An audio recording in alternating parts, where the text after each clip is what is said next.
Welcome back, everyone. It's Craig Rosenberg, the Funnelholic. I'm a student of sales and marketing. I like to write, read, learn, talk about, discuss, do projects around sales and marketing, particularly in B2B. And that's kind of what brings me here today. I'm working with Lattice Engines to study, what it takes for the CMO and the VP of marketing today, the marketing leader. What are the things that we need to think about in order to be successful with technology and what the technology landscape looks like. And so that's the project. It's led me to have conversations with some of the top thought leaders in the space. It's been really fun, and today is no different.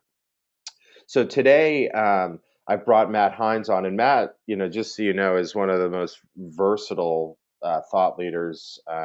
He's actually in both my marketing content book and my sales one. So that's how versatile he is.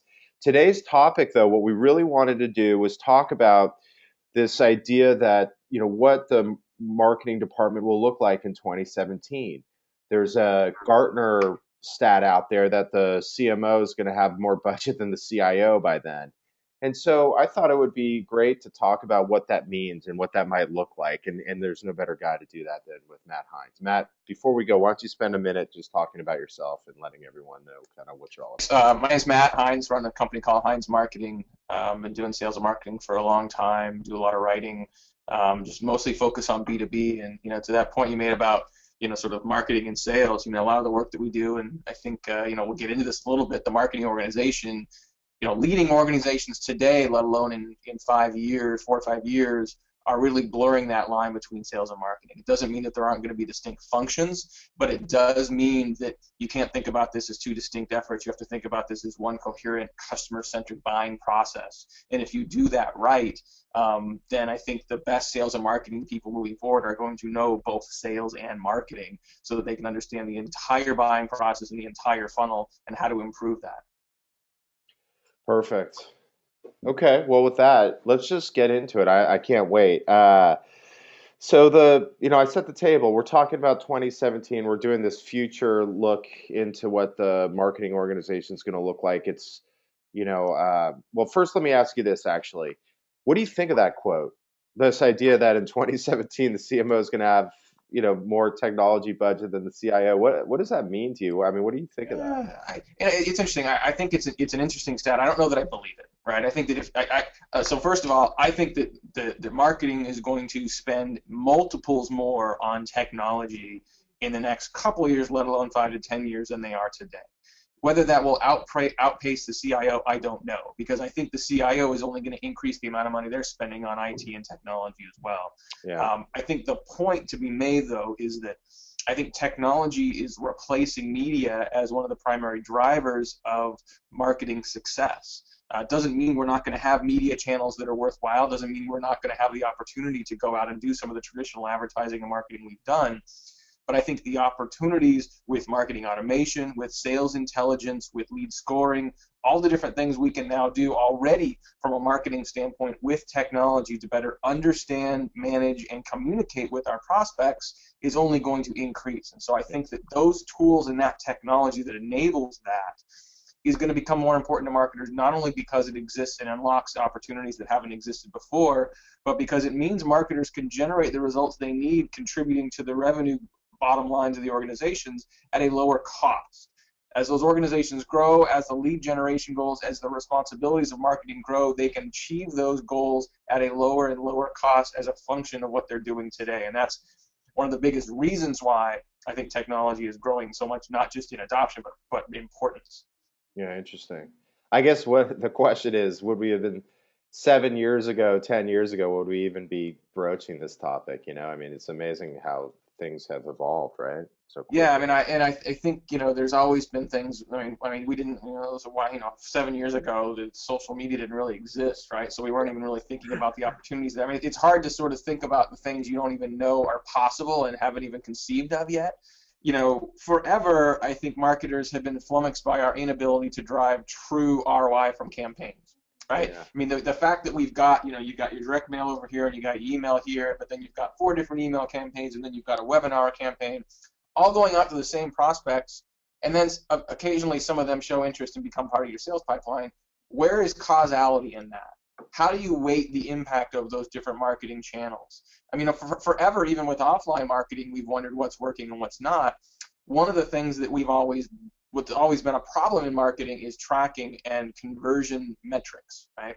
Yeah. Even with Salesforce.com that lets you, and most CRM systems that let you kind of create campaigns and track leads through to close, it doesn't effectively combine the different things you can be doing, and it doesn't really give you a true sense for that weighted ROI. There are now technologies that are available today on the market that can actually close that loop and give you that reporting. They're not perfect, they're still evolving, but the fact that they exist today is a huge leap from where we were even 1 to 2 years ago. Yeah. That's all.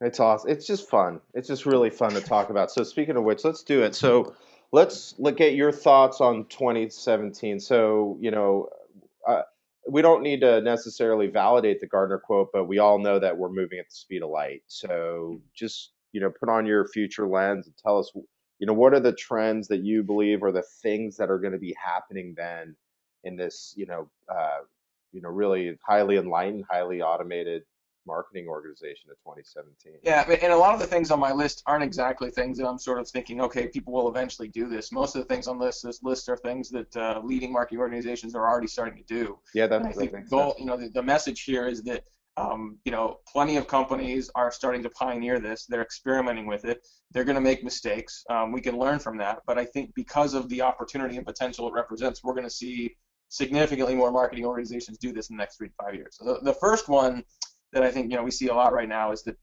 marketing owns inside sales, right? I mean, and when I say inside sales, I'm talking about the MDRs, the lead qualifiers, sort of the initial needs assessment group that may take a set of leads and make sure that there's a qualified near-term need before those get handed off to a senior rep. It's a sales function, right? It's at the end of the day, it is a sales function. But I think marketing is going to own it more often moving forward, in part because marketing will own more of the revenue responsibility. We'll get into a little more of that later. But I think this kind of forces marketing to have better responsibility over the leads they're generating. It makes it a lot easier for marketing to own opportunity generation as a key metric versus lead generation. I think it makes it a lot easier for marketing and sales to feel like they're in alignment if all of a sudden marketing owns sort of this hybrid role between marketing and sales as well. Not very easy for marketing necessarily to do this. Even if you call them part of the marketing team, the inside sales reps, the good ones, they're salespeople, and salespeople are a very different animal to manage if you've ever done it. Marketers aren't necessarily, bred or naturally good salespeople or sales managers, so that's a new skill that marketers are going to have to learn to be good at this. But I think for a lot of reasons, I think this shift is happening and will continue to happen in B2B organizations.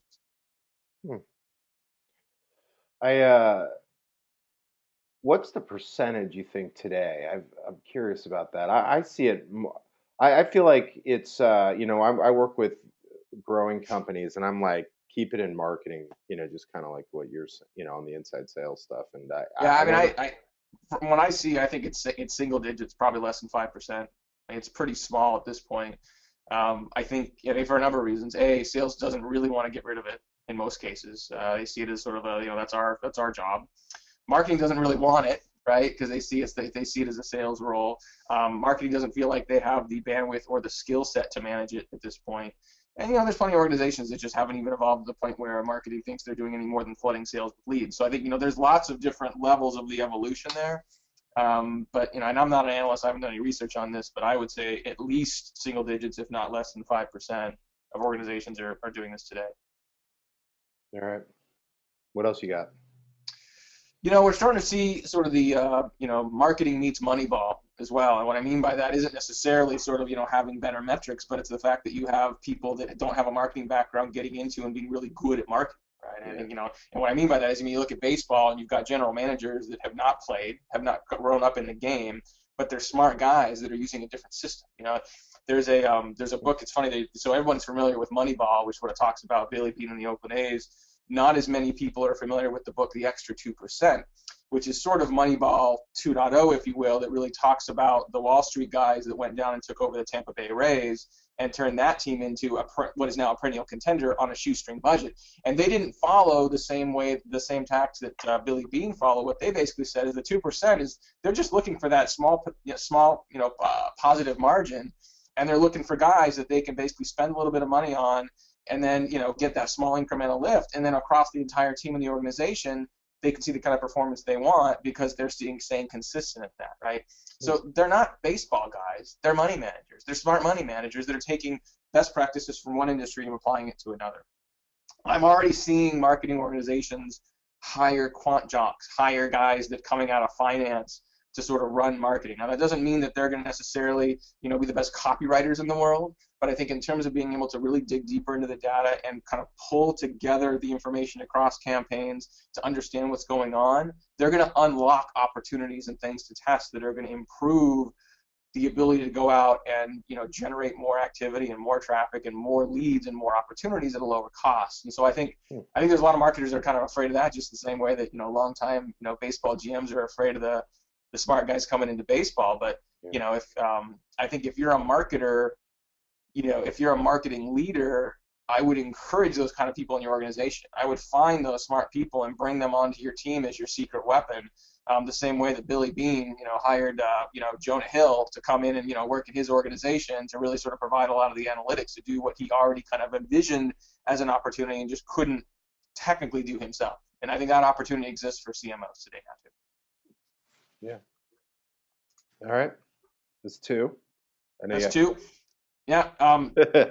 Yeah. No, I think we talked about sort of technology, sort of becoming a bigger and bigger opportunity for marketing. I actually think tech will outweigh media as an expenditure for marketing. I think marketing today spends so much money on trade shows and ads, online, offline. Those opportunities are continuing to exist, but I think technology will be the biggest expenditure for marketing and outweigh media. Somewhat related to sort of organization and budget, I think that more and more creative for marketing is going to be outsourced. I think it's going to be harder and harder to have an in-house creative team as the types of creative continues to proliferate. I mean, you think about it today is, if you've got one, designer in your organization, depending on how big your organization is, let's say you've got one dedicated designer. You're probably expecting that designer to be good at website design, email design, print design, trade show exhibit design, PowerPoint design. I mean, there's 1,000 things that you're asking your designers to do, and that list is only increasing over time. And so it just seems impossible that one designer is going to be good at all that, and it seems like you can actually get more leverage and better results if you're spreading that out across a set of outsourced freelancers and resources that are getting that done a little better. I can see that. Yeah, I think we talked a little bit about sort of marketers, being sort of measured and paid, or just at least being measured on sort of sales and revenue impact. I think we're going to see a shift towards bonus structures for marketing being tied to revenue performance, tied to opportunity creation. I think that, we can feel like we're beating with a dead horse the idea that lead generation is not enough, lead quality even isn't really enough. What's really important for marketing and their number one goal needs to be opportunity creation. That's short-term and long-term. Just because your leads don't turn into opportunities right now doesn't mean you'll have leads that can't be nurtured and turn into opportunities moving forward. And if you don't use the technology and strategies to nurture those leads, you won't have those opportunities, and marketing should get paid just as well for those. I'm not saying that marketing needs to be on a commission. I'm not saying that they're on the same kind of comp plans as sales, but I think that like everything, your compensation and your bonuses in particular need to be aligned with the performance you're generating for the organization. What do you see, just really quick, so today, what would you say we're seeing from a measurement standpoint, or are we still in a place where marketers aren't being measured? Just tell me kind of what you're seeing today, and I know you're not an analyst, but you've talked to so many marketers and there's definitely more and more marketers that are measuring their contribution to sales and contribution to pipeline. There's a difference between measuring that and prioritizing that in your dashboard and then being paid on that. The other challenge is that even the progressive marketers that want to focus more on qualified leads or focus more on opportunities generated, when it comes time for monthly, quarterly reviews, when it comes time to building the board deck, the board likes to see that up and to the right metric, right? They want to see lead volume continue to increase. I mean, I literally had 4 conversations yesterday with 4 people at 4 different companies in 4 different roles. I mean, one was in sales, one was in marketing, one was in HR, one was finance. And the metric they talked about first and foremost, and the most often in the conversation, was number of leads. Not qualified leads, not leads that were ready to buy, not opportunities in the pipeline, but sheer volume of leads. And one person was complaining, well, our marketing team has been flat on number of leads for several months. I said, well, that might be fantastic, right? Maybe they shifted their strategy a couple months ago to say, we're not going to generate crappy leads anymore. We're only going to generate leads that meet certain criteria. We're only going to market to people that meet certain criteria. We're going to change our form so that and change our ad copy so that it actually discourages people who aren't qualified and aren't good prospects from filling out our forms. You know, the challenge is if you're doing marketing right, you may actually significantly decrease the amount of leads you generate, let alone the leads you're generating and distributing to your sales team. That might absolutely be the right strategy, but most of the rest of the organization still wants that up and to the right on the slide in terms of lead volume, and that's a challenge. And so it's not just something that marketing can solve; it's something that marketing has to teach the rest of the organization to value as well. Cool. All right, what else you got? Content development. I think, you know, we talk about sort of budget and resources. I think technology is going to displace media as one of the top expenditures for marketing. I think if you look across in 4 to 5 years, you look across marketing organizations, I think you're going to see, you know, at least half of the staff have content development as a primary role. You know, I think you're going to have marketing directors, you're going to have content writers, you're going to have trainers, you're going to have, I mean, you know, the same reason we're kind of doing this, you know, Craig, is, you know, this is, you know, hopefully this, you know, provides some help to the sales and marketing folks out there listening to it. You know, Lattice Engines is really smart to be investing, you know, time and energy into this kind of content, because, you know, this is the stuff that, you know, if Lattice is providing this kind of feedback and insight to the market, then, you know, hopefully marketers look at this and say, wow, you know, Matt's not totally full of crap. He's got some interesting things to say. They're giving Lattice credit for that, and they want to continue to listen to things that Lattice continues to produce. And, you know, if you want to nurture those qualified, not ready to buy opportunities, you can't nurture them with, are you ready to buy? Would you like to buy now? Here's an offer to buy. Would you like to buy now? Which, unfortunately, if you look at what a lot of people do in their nurture programs, they spend a lot of money on a marketing automation platform, and then they stuff those drip campaigns with sales offers. The prospect doesn't need to hear what you do again and again and again and again and again. If you understand who your prospect is and what they care about, feed them with teachable moments. Give them something that's of value so that they want to keep listening to you. They know who you are. They know what you do.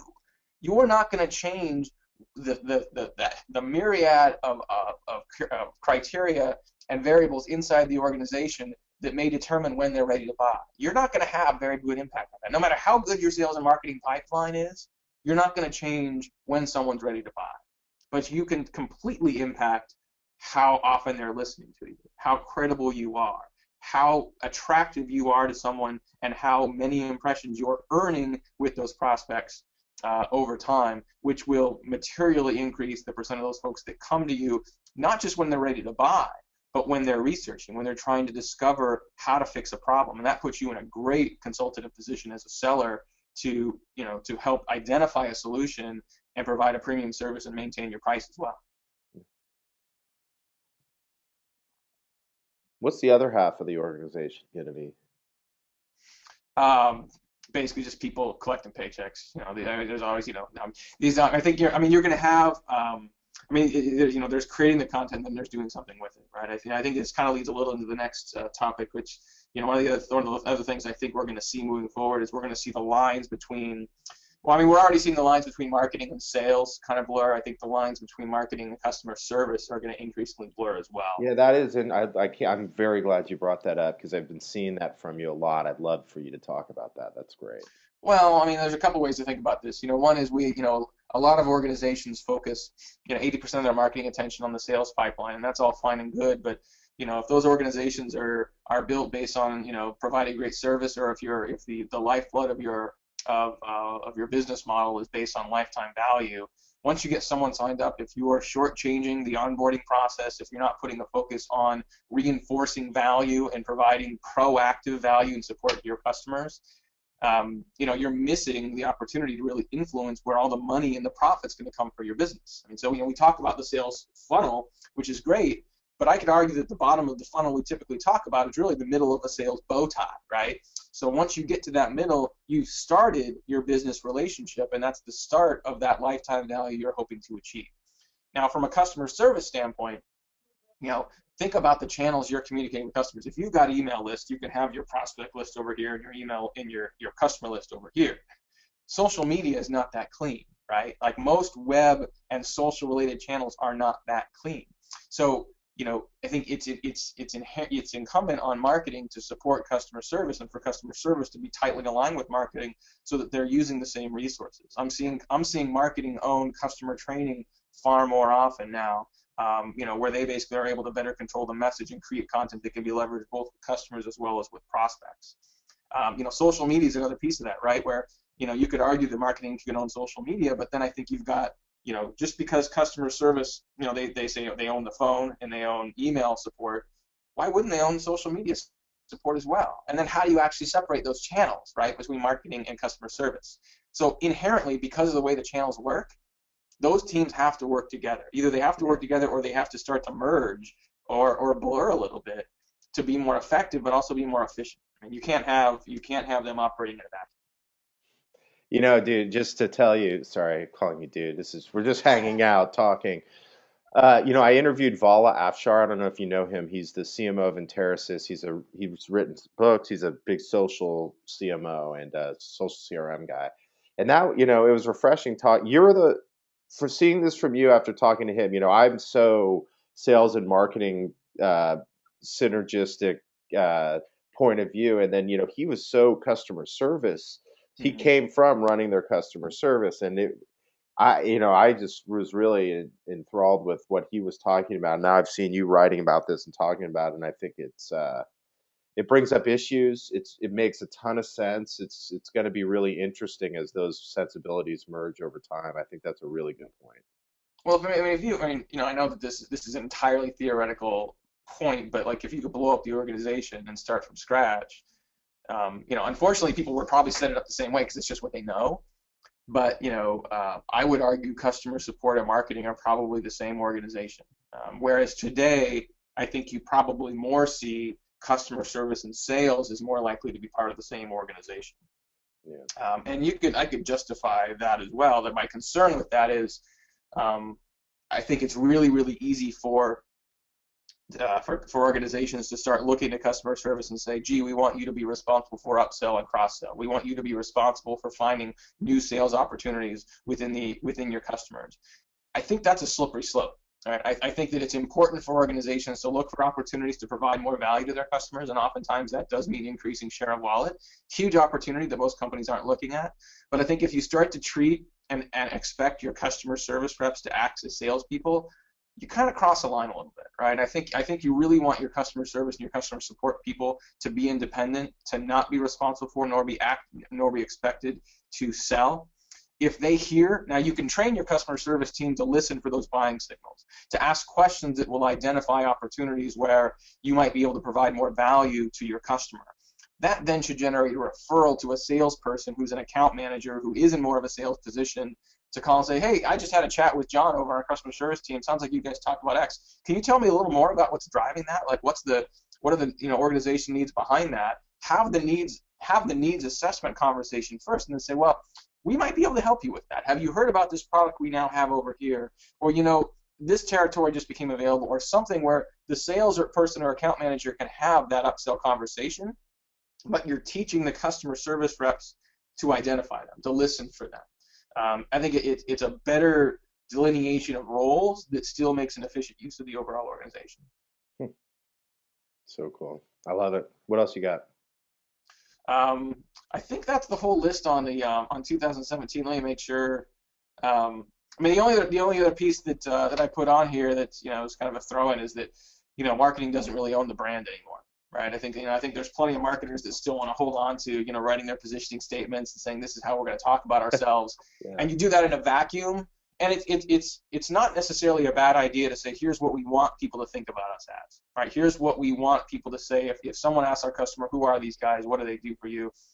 You should know what the answer to that question should be because your marketing and messaging should reflect it. but very few companies have a direct mirror reflection of what they want to be said and what their customers are saying. And 25 years ago, we didn't hear any of this, right? We didn't have very good customer response and customer sort of opinion mechanisms unless we did expensive focus groups and other research. And those customers, if they were upset or had a different viewpoint, didn't have their own channels to communicate their ideas with the world. Now Yeah. every one of your customers can communicate with the entire world about their ideas. So it's important to have a sense for what you want the brand to be, but that has to reflect and that has to be merged with what the market already believes about the opportunity, about the objectives they're trying to solve, and about what they already think about you and your competitors, right? You may not like the fact that that you're in a muddy market because competitors have done some scary things. You might not like the fact that you're a baseball player that's a clear-cut Hall of Famer and you've got great numbers, but many of your colleagues are taking steroids, therefore your issues are clouded as well. You may not like it, but that's the reality. So what are you going to do with that now? Is the question I think most brand managers of B2B companies need to ask.